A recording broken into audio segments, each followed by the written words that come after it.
Welcome, everyone. Today, we're going to be discussing selling, how to sell, why it's important, and just kind of give you guys some tips.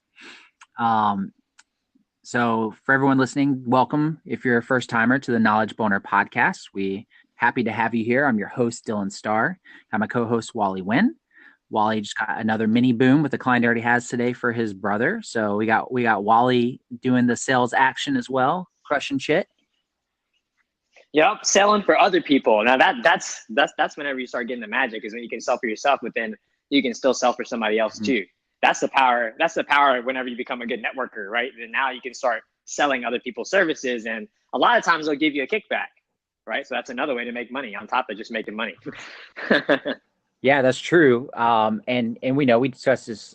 We're seeing firsthand in all the businesses we've been in just how important sales is. I mean, it's everything, right? You can't sell, then you don't have a business. So Yep. it's just so crucial.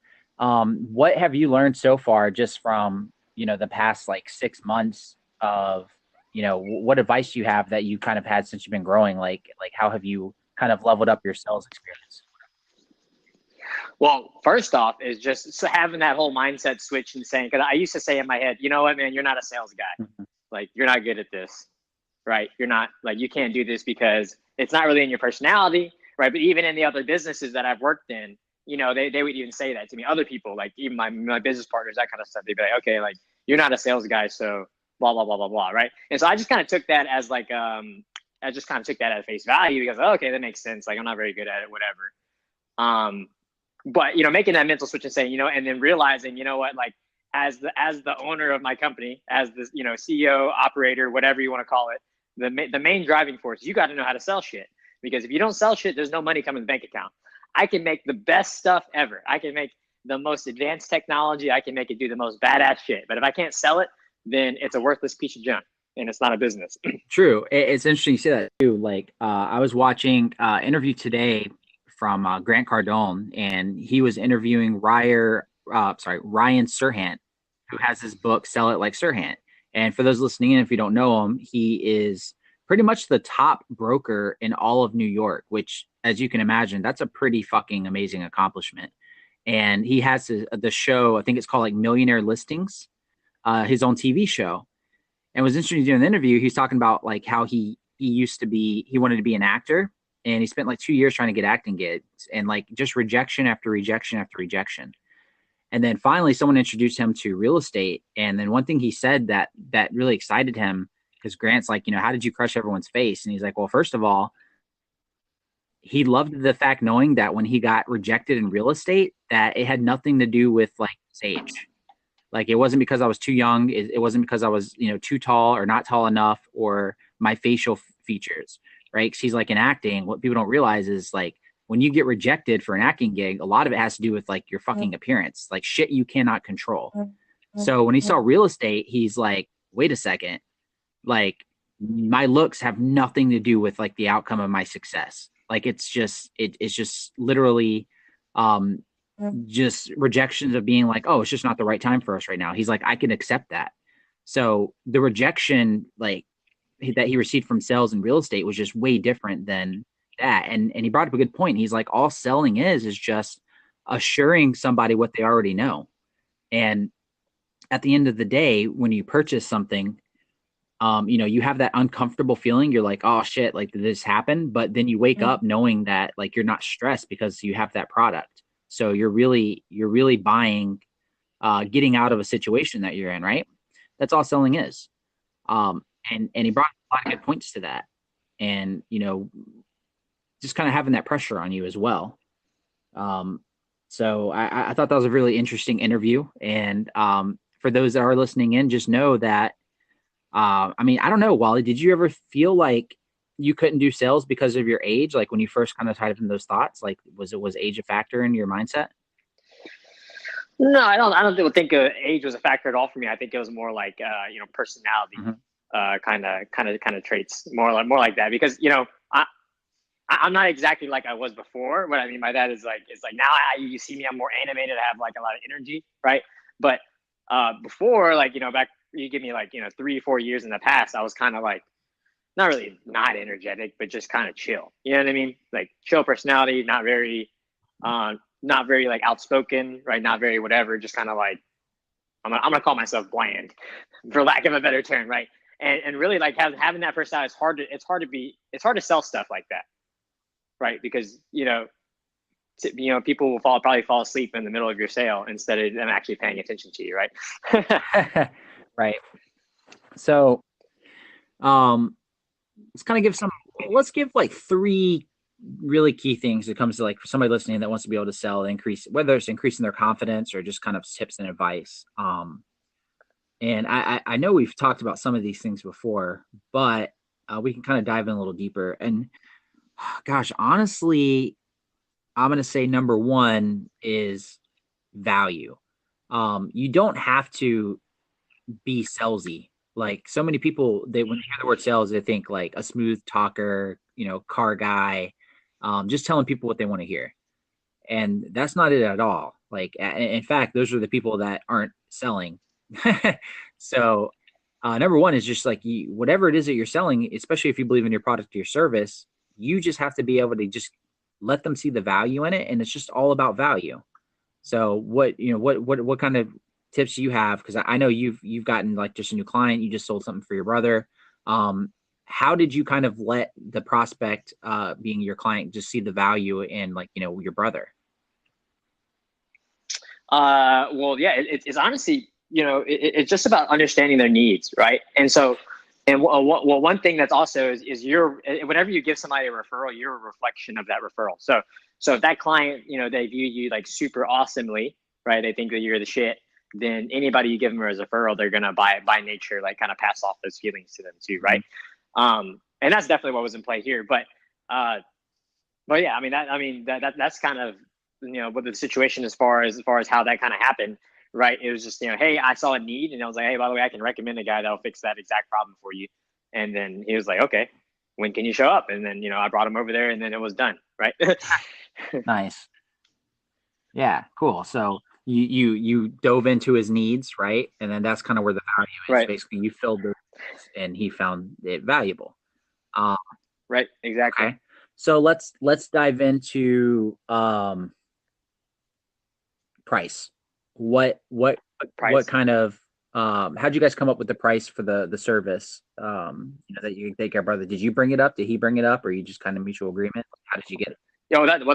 That's a good question. Actually, I didn't do the price at all. I let that handle be between them two. Mm-hmm. My job was only to get them there, right, and to put it in front of them, and then and fix the problem, right, and then whatever that number was at that point is what it was paid right then and there. See, the good thing about this particular guy, he's actually one of those kinds of people that signs checks on the spot.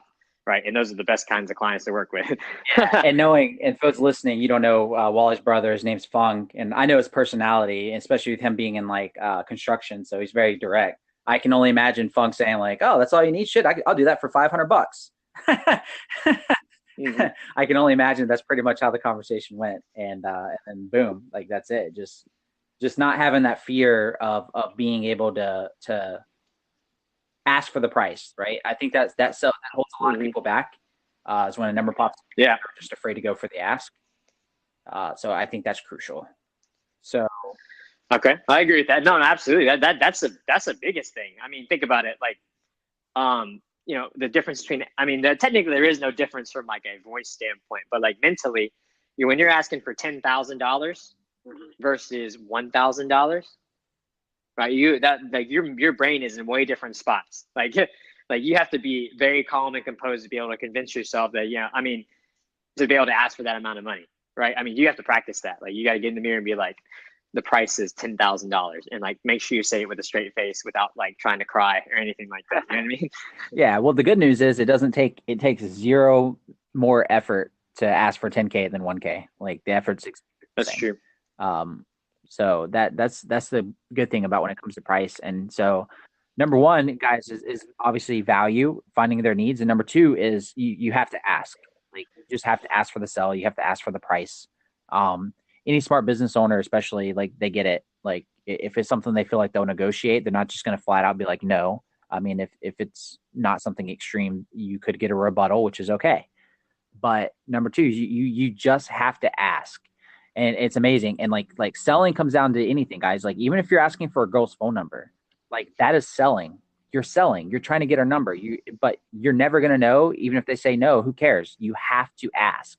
If you don't ask, you're never gonna fucking get it. Like it's impossible. You have 0% chance. So it's crucial that you're not afraid to ask. And number three, I like to say this is super crucial. I'm training people on our team right now on this that I'm seeing is a really big issue, but control is key. Like not letting them go on like tangents and not let them be the ones asking the questions. So, did you kind of run into anything like that, Wally, with your prospects, where they just kind of, just kept asking like a lot of questions, getting you talking, and you had to redirect and regain control, or why don't you tell us about that? Yeah, absolutely. So I mean that happens a lot. Anytime you have a prospect, like I mean, this is experience from sales I didn't close, but I can come from hindsight and say what I did right and what I didn't do right.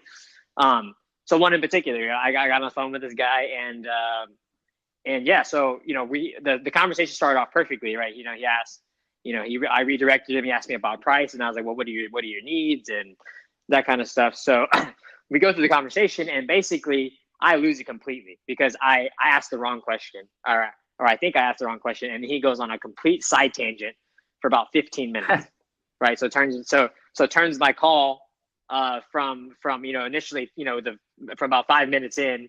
And then I accidentally, deter him for about 15 minutes. So now the call's like 20 minutes long, and we haven't really gotten to the real meat and potatoes yet. You know what I mean? So, but letting him go on that side tangent, it kind of got him distracted about, why we were on the phone to begin with. Right.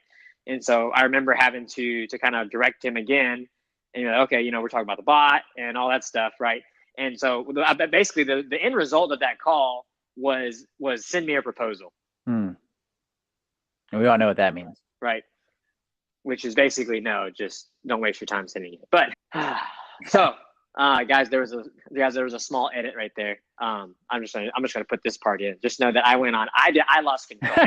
So I went on a side tangent. So I had to re-edit this. Anyway, so what happened? So I lost control of the call completely. And so he basically gave me a proposal. He said, at the end of the call, he said, hey, send me a proposal, which basically means no. Right. So I think, in hindsight, had I done better about controlling the call, like not letting him get off side tangent, making sure he was on the straightest line, to the sale, right? I think I would have been able to close that actually, get him to sign immediately, PayPal, whatever. But because I didn't maintain control and I let him get distracted, I think I lost the sale because of that. Yeah. I'm glad you mentioned straight line. And just to give you guys some advice and some tips, there's a really good book called, Wolf of Wall Street.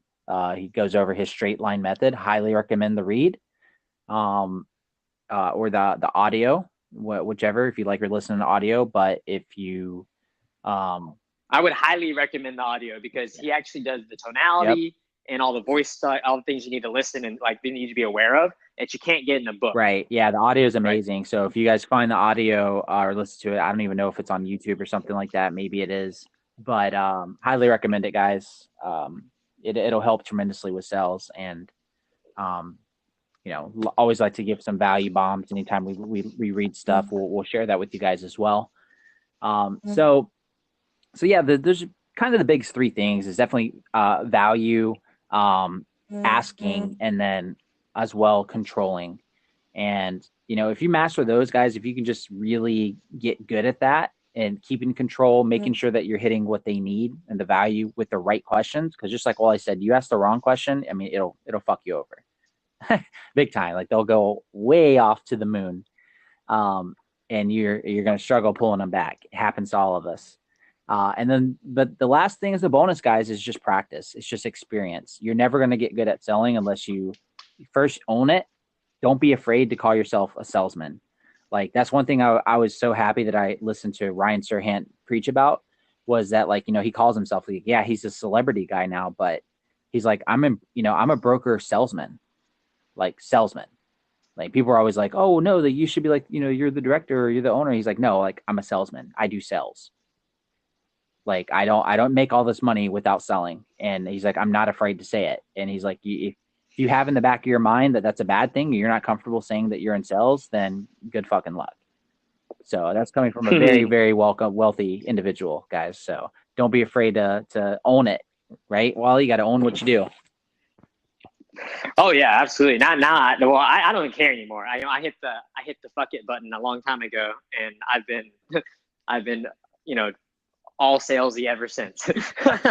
Yeah, exactly. So hopefully that was valuable for you guys. If you are thinking about being in sales, doing your own business, hopefully that'll just kind of make things easier for you. Want to give you guys as much value as we possibly can. Of course, that's what the Knowledge Boner podcast is all about. And thank you so much for tuning in on this Tuesday. We will catch you guys on tomorrow's episode. Make sure that you check out all the links below. Check out our Leads Closing Sales Facebook group, guys. If you're brand new to the podcast and you've never heard us mention that, listen to previous episodes. But me and Wally do have a free Facebook community called Leads Closing Sales. Search it up on Facebook. Just click to join. There's 3 quick questions you have to answer. You come into the group. We post all of our booms whenever it comes to us getting sales ourselves. So you get to see firsthand what it is that we are doing. And we also share tips and advice and huge gold nuggets with that group.